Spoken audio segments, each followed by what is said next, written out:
আসসালামু আলাইকুম, সবাইকে শুভেচ্ছা জানাচ্ছি। মাসুম মাহবুব। প্রিয় দর্শক, দেখছেন ওপেন দাজ ইউটিউব চ্যানেল এবং মাসুম মাহবুব ফেসবুক পেজ। আপনাদের শুনতে এবং দেখতে কোনো প্রবলেম হলে আমাকে একটু কমেন্ট করে জানাবেন। আমার হাতে আজকে অনেকগুলো গুরুত্বপূর্ণ খবর আছে। এক, মার্কিন যুক্তরাষ্ট্রকে এবার কড়া হুঁশিয়ারি উচ্চারণ করল ইরান প্রেসিডেন্ট এবং ইরানের সামরিক শীর্ষ কর্তা ব্যক্তিরা।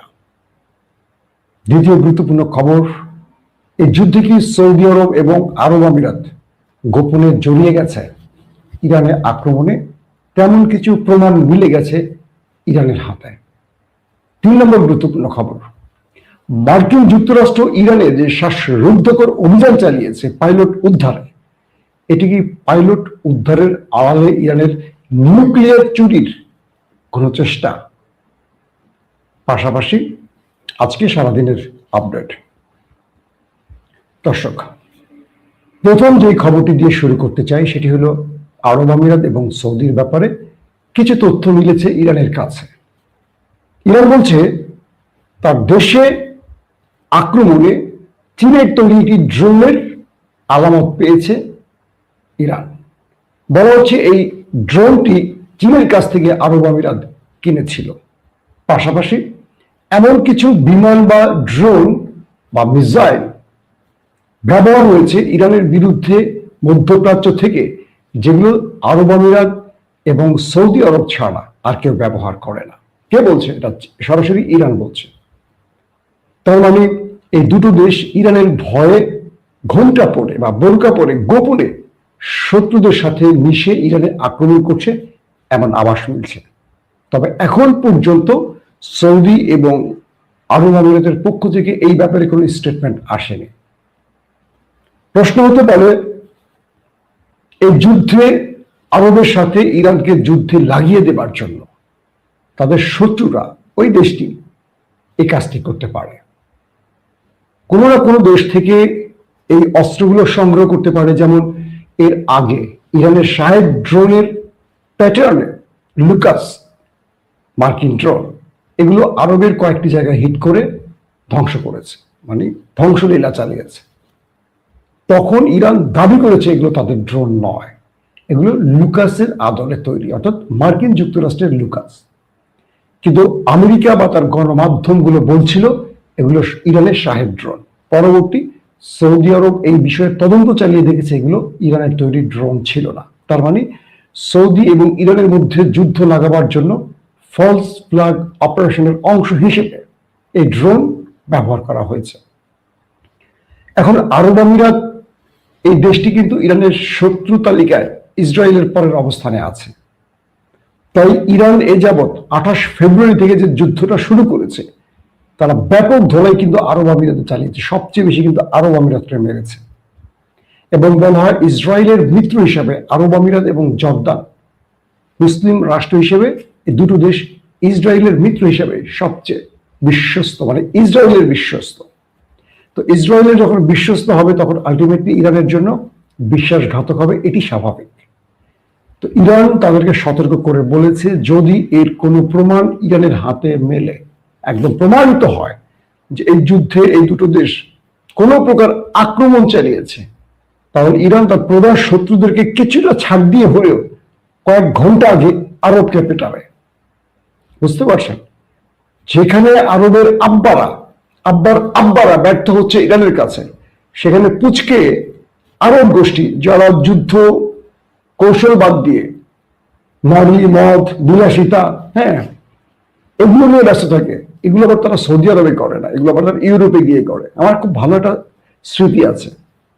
ইংল্যান্ডে তখন আমি ঈদে ছিলাম ইংল্যান্ডে, তো আমার বন্ধু শামীম আর আবুল হোসেন দুজনে আমাকে আসছে নিয়ে আমরা ঘুরতে যাব। তো ইংল্যান্ডের মধ্যে আপনাদের এরিয়া আছে, একটা হিন্দু এরিয়া, একটা মুসলিম এরিয়া, একটা আপটন পার্ক, একটা প্লে স্টোর, একটা হোয়াইট চ্যাপেল, এগুলো একটা বাঙালি এরিয়া, এরকম আরবদের এরিয়া আছে। তো আরবদের এরিয়াটা হলো যে ব্রিটিশ যে প্রধানমন্ত্রী ছিলেন চার্লস, মানে ডায়নার যে হাজব্যান্ড, তার বাসাটা থেকে একটু সামনে গেলে, মানে তার যে এখন যে বাসাটি আছে তার সেই বাড়ির একটু সামনে হলো আরাবিয়ানদের এরিয়া। তো সেই এরিয়াতে আমরা বেড়াতে গেছি। সব জুব্বা পরা আরব, সব কিন্তু জুব্বা পরা, সবগুলির মুখে সীসা টানতেছে পাইবে বসে বসে।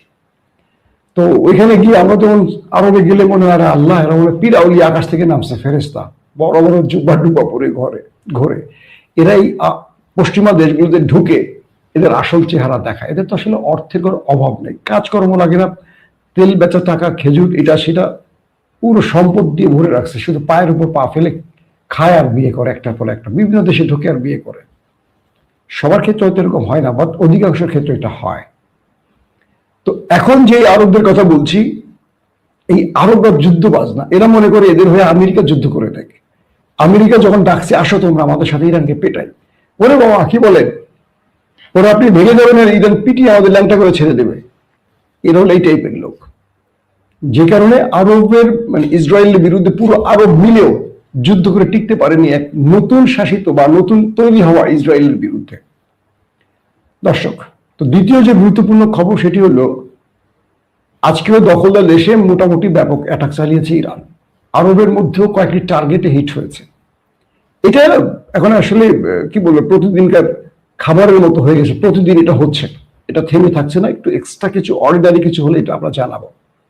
তবে বিপজ্জনক যে বিষয়টি হলো, ট্রাম্প ঘোষণা দিয়েছে আগামী মঙ্গলবার থেকে তিনি ইরানের বড় রকম অ্যাটাক চালাবেন, ইরানের পুরো পাওয়ার প্ল্যান্ট ধ্বংস করে দেবেন, এরপর পুরো পানির সিস্টেম ধ্বংস করবেন, এরপর ইরানের গুরুত্বপূর্ণ অবকাঠামো ধ্বংস করবেন, মানে পুরো ইরানকে পাথরের যুগে পাঠিয়ে দেবেন।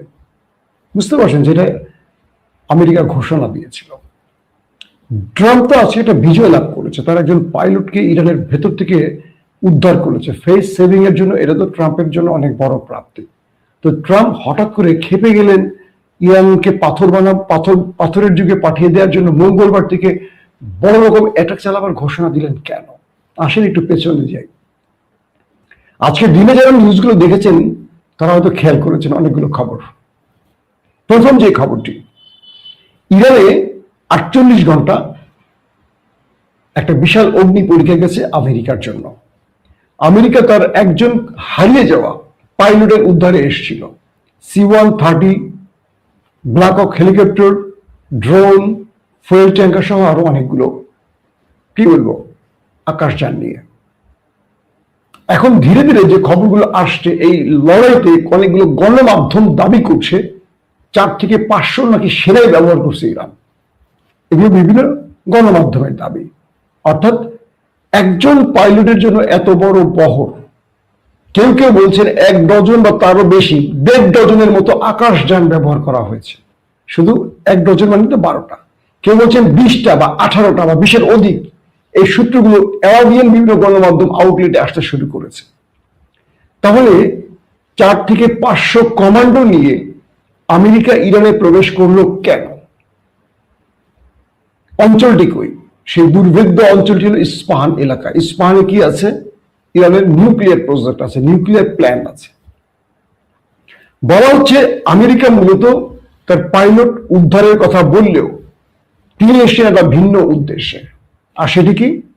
ইস্পাহানে অভিযান চালিয়ে সেখান থেকে নিউক্লিয়ার চুরি করা।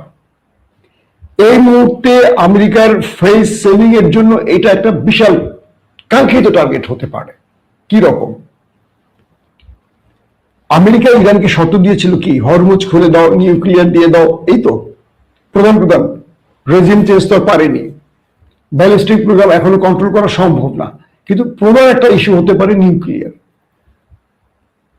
সামরিক বিশ্লেষকরা বলছেন ট্রাম্প বাহিনী বা মার্কিন কমান্ডোরা মূলত ঢুকেছিল ইরানে, তারা পাইলট উদ্ধারের নাম করে ইস্পাহানে বড় স্ট্রাইক চালাবে এবং সেখান থেকে নিউক্লিয়ার হাতিয়ে নেবে ইরানের বিরুদ্ধে, এবং এটি দিয়ে ট্রাম্প যুদ্ধ শেষ করবেন ফেস সেভিং এ, যে আমরা নিউক্লিয়ার নিয়ে এসছি, এবং এই যুদ্ধে ইরান পুরোটাই মাঠে মারা যাবে। অর্থাৎ ইরান তার নিউক্লিয়ার রক্ষা করতে না পারলে ইরান তার ভূখণ্ড রক্ষা করার যোগ্যতা হারাবে, এটি স্বাভাবিক, তাই তো?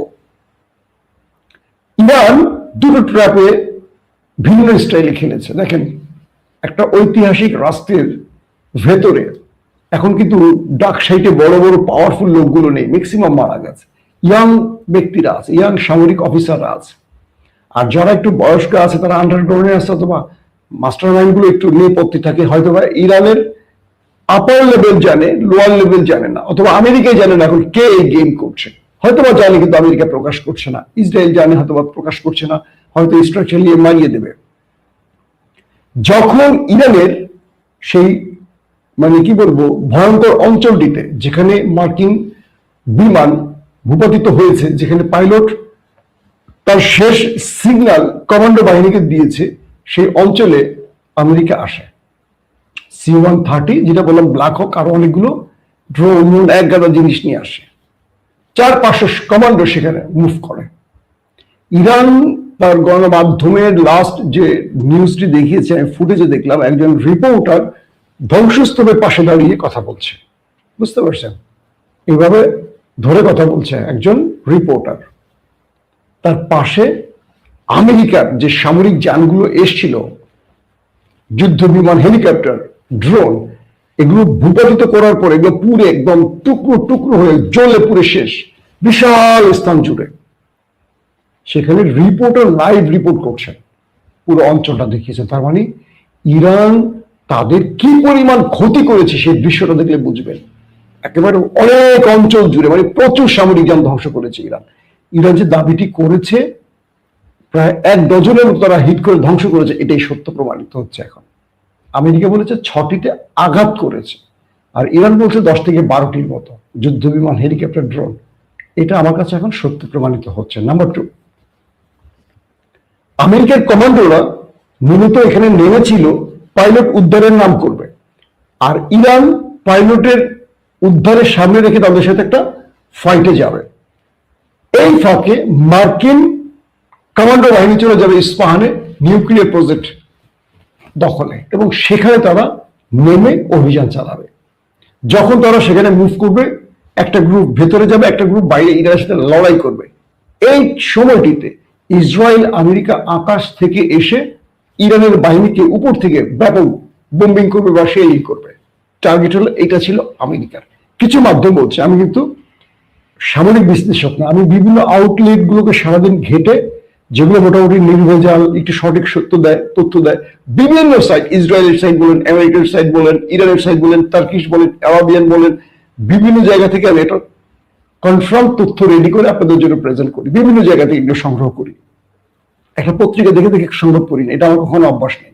আমি টেলিভিশনে চাকরি করার ক্ষেত্রেও আমার রিপোর্টারদেরকে এই গাইডলাইন গুলো দিতাম যে তোমরা সবসময় রয়টার্স ফলো করো কেন, বিবিসি ফলো করো কেন, এদের মালিক কারা? এরা তো সবসময় পার্শিয়াল নিউজ দেয়। গণমাধ্যম ইম্পার্শিয়াল হবে, পার্শিয়াল নিউজ দিয়ে গণমাধ্যম চলে কি করে? তো পশ্চিমা দুনিয়া তো সঠিক তথ্য এভাবে দেবে না কখনো, তারা তাদের মতো করে দেবে, তাদের স্বার্থে যাবে সেটাই দেবে। আবার ইরানের গণমাধ্যম পুরোপুরি সত্য দেবে না, যুদ্ধ চলাকালীন তারা এইরকম খবর দেয়। তাহলে আশেপাশের গণমাধ্যমগুলো ফলো করো, রাশিয়ানটা করো, চীনেরটা করো, এরকম ব্যাপার। এখন যে বিষয়টি তৈরি হয়েছে, ইরান দুটোই বুঝতে পেরেছে যে এই বিশাল বহর নিয়ে আমেরিকা যখন নেমেছে, তাদের টার্গেট হলো নিউক্লিয়ার চুরি করা। ইরান তার অ্যাটাকিং সিস্টেমটাকে কয়েকটা ফ্রন্টে ভাগ করেছে। একটা হলো যে তারা যে বাহিনীটি নেমেছে পাইলট উদ্ধারে, তাদেরকে ব্যাপক অ্যাটাক করবে, যত পারে হতাহত করবে। প্রশ্ন হলো, এতগুলো সামরিক যান ধ্বংস হয়েছে, এতগুলি সামরিক যান, মার্কিন সেনা একটাও মরে নাই। ইরান মিসাইল মেরে, রকেট মেরে, গুলি করে শুধু যুদ্ধ বিমান শেষ করেছে। মানুষগুলি কই হাওয়া হয়ে গেছে, বাতাসে ভেসেছিল তখন। তার মানে প্রচুর সংখ্যক হতাহতের খবর আসতেছে। যারা বেঁচে গেছেন তারা তাদেরকে নিয়ে কেটে পড়েছে, একটা ব্যাপার। দ্বিতীয়টা হলো ইরান সঙ্গত কারণে হয়তো দেখাচ্ছে না, কারণ আছে, সেটা ধারাবাহিক আসবে। 3 নম্বর যে বিষয়টি, আরেকটা ক্ষেত্রে ইরান ওই বাহিনীটিকে মোকাবেলা করেছে যাতে তারা ইস্পাহানে মুভ করতে না পারে। ওই ইস্পাহান যে মুভটি যাবে, তারা ওই পয়েন্ট থেকে ইরান সবচেয়ে বেশি অ্যাটাক করেছে, যে কারণে আমেরিকা, ইস্পাহান তো দূরের কথা, তারা ওই যে পাইলটের কথা বলছে, আদৌ কনফার্ম না যে পাইলট তারা নিতে পারছে, আদৌ কনফার্ম না পাইলট বেঁচে আছে। যেদিন এই পাইলট নিজে মাইক ক্যামেরায় দাঁড়িয়ে বলবে হ্যাঁ আমি বেঁচে গেছি, আমি সেই লোক, এই প্রমাণিত। এখন একজন পাইলট যদি এসে বলে, আমি যদি মার্কিন পাইলটের পোশাক পরে বলি যে আমি বেঁচে আছি, 2টো গুলি খেয়েছিলাম পেছন দিয়ে, তো পেছন দিয়ে ঢুকে আমার মুখ দিয়ে বেরিয়ে গেছে, হবে? ওই পাইলট যে ওই বিমানটি চালিয়েছেন তিনি সেই পাইলট, এটা প্রমাণ করে যদি মার্কিন গণমাধ্যম চালাতে পারে আমরা বিশ্বাস করব। এখন পর্যন্ত সেই পাইলটের আপডেট কোনো তথ্য আমেরিকা দেয়নি। কে ছিলেন, পরিচয় কি, তার পরিবারের কোনো স্টেটমেন্ট আমরা পাইনি। কিছু কিছু মাধ্যম বলছে ওই পাইলট আসলে ওখানে মরে গেছে, ইরানের সাথে গলাগলিতে সে মরে গেছে, এবং সেখানে মার্কিন কমান্ডো বাহিনীর স্পেশাল কমান্ডোদের মধ্যে অনেকেই মারা গেছে, অনেকেই, সংখ্যাটা অনেক।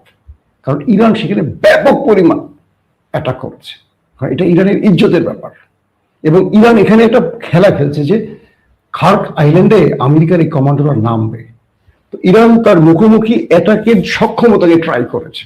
আমেরিকাও তারা খার্ক আইল্যান্ডে নামতে হবে, ইরানের সাথে তারা একটা প্রতিযোগিতা করেছে। এই পুরো অপারেশনের মধ্যে সবচেয়ে হাই ভোল্টেজ ম্যাচ ছিল এই গত 48 ঘন্টা। এবং আমেরিকা যতটা গর্ব করে বলে যে তারা গেম জিতে গেছে, আসলে জেতেনি। তারা প্রচুর সেনা হারিয়েছে, তারা প্রচুর সামরিক যান হারিয়েছে, কিন্তু একটি কথার মাধ্যমে তারা বোঝাবার চেষ্টা করেছে, তারা ওন করেছে। কি সেটি? পাইলট নিয়ে গেছে। পাইলটের অস্তিত্বেরই কোনো খবর নেই এখন পর্যন্ত, সে বেঁচে আছে না নিতে পেরেছে। এমন তো হতে পারে পাইলট ইরানের হাতে আছে, আমেরিকা ফেস সেভিং এর জন্য কথাটা বলছে, ট্রাম্প তার ইজ্জত বাঁচাবার জন্য বলছে, আর ইরান প্রকাশ করছে না ইচ্ছা করে, কারণ প্রকাশ করলে আন্তর্জাতিক নিয়ম অনুযায়ী তাকে নিয়ে আলোচনায় বসতে হবে। এমনও হতে পারে এই পাইলটের মাধ্যমে ইরান আগামী কিছুদিন পর ফিলিস্তিনকে বলবো 10,000 ফিলিস্তিনিকে ছাড়ো, আমি পাইলট দিয়ে দেব।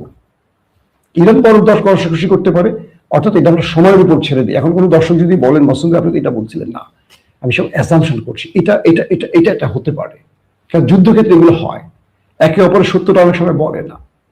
তো ইরানের এই লড়াইতে সবচেয়ে সফলতা কি জানেন? আমেরিকাকে একটি নয়, প্রায় 15 থেকে 20টি যুদ্ধ বিমান হেলিকপ্টার নিয়ে আসতে হয়েছে, বিশাল বহর নিয়ে আসতে হয়েছে, এবং এই বিশাল বহরের সাথে ইরান ফাইট করেছে এবং তাদেরকে ব্যাপক ধোলাই দিয়ে হতাহত করে তাদেরকে বিমানে করে প্যাকেট করে আবার পাঠিয়েছে। এবং তারা যে সামরিক যানগুলো নিয়ে এসছে, C-130 ব্ল্যাক হক আরো যা যা আছে, প্রচুর পরিমাণ ধ্বংস করছে ইরান। একজন পাইলটের জন্য যদি এত বড় ক্ষতি হয় তা মন্দ কি বলেন? আর যদি যেটি সম্ভাব্য ধারণা করা হচ্ছে যে নিউক্লিয়ার চুরি টার্গেট ছিল, এটি করতে পারেনি, সেখানে মুভি করতে দেয়নি, তার মানে ইরান এখানেও সফলতা দেখিয়েছে, এখানেও আমেরিকার বড় ব্যর্থতা প্রমাণ হয়েছে। এখন ডোনাল্ড ট্রাম্প কি করবেন? ডোনাল্ড ট্রাম্পের মূল টার্গেট আগামী মঙ্গলবার হুমকি দিয়েছেন ইরানকে, সকল পাওয়ার প্ল্যান্ট ধ্বংস করবেন, এরপর সকল পানি শোধনাগার ধ্বংস করবেন, এরপর গুরুত্বপূর্ণ রাষ্ট্রীয় অবকাঠামো। ইরানের সামরিক গুরুত্বপূর্ণ ব্যক্তিরা আজকে বক্তব্য দিয়েছেন, প্রেসিডেন্টও বক্তব্য দিয়েছেন, স্ট্যান্ডলি বলেছেন যদি ইরানের সরকারি রাষ্ট্রীয় কোনো স্থাপনায় হামলা হয়, এবার মধ্যপ্রাচ্য এবং নেতা সাহেবের বাড়ির কিচ্ছু থাকবে না। ইরান বলছে আমরা এই লড়াইতে 25শে ফেব্রুয়ারি থেকে আজ অবধি যে লড়াইটা চলছে, আমরা যা বলেছি তাই করেছি, ঠিক এই ল্যাঙ্গুয়েজটা ইরান বলেছে, আমরা যা বলেছি তাই করেছি। এবার আমরা ঘোষণা দিচ্ছি যদি আমাদের রাষ্ট্রীয় কোনো অবকাঠামো ধ্বংস হয়, শত্রু অনুতপ্ত হবে। ডোনাল্ড ট্রাম্প 48 ঘন্টার যুদ্ধবিরতি চেয়েছেন, এরপর ডোনাল্ড ট্রাম্পকে পা ধরতে হবে। তিনি বলছেন যদি আমাদের গুরুত্বপূর্ণ রাষ্ট্রীয় সম্পদে আঘাত আসে তাহলে আমেরিকাকে বলবো, নেতা সাহেবকে বলবো নিজের দেশের দিকে তাকান। মানে গালফ কান্ট্রিতে মার্কিন কোন স্থাপনাকে আমরা দাঁড়িয়ে থাকতে দেবো না, সব ঘুরিয়ে ফেলবো। তার মানে আগামী মঙ্গলবার একটা ভয়ঙ্কর লড়াইয়ের দিকে যেতে পারে দেশ দুটো। শেষ পর্যন্ত এই লড়াই আমাদের কোথায় নিয়ে ঠেকাবে জানি না, কিন্তু আমরা আবার বলবো আমরা যুদ্ধ চাই না, আমরা শান্তি চাই। এই যুদ্ধ মানুষকে কিছু দিতে পারে না কান্না ছাড়া, রক্ত ছাড়া। অতএব আসল শান্তির জন্য আমরা আলোচনায় বসি। দর্শক যারা আজকে প্রথম ওপেন দ্য ইউটিউব চ্যানেলটি দেখছেন, যদি আন্তর্জাতিক খবর আপনাদের ভালো লাগে বা দেশের খবর ভালো লাগে, চ্যানেলটি সাবস্ক্রাইব করতে পারেন। যারা ফেসবুকে আজকেই প্রথম দেখছেন, লাইক ফলো করে আমাদের সাথে থাকতে পারেন। অবশ্যই আপনাদের জন্য দোয়া থাকবে, আপনারাও আমার জন্য দোয়া করবেন। আল্লাহ হাফেজ।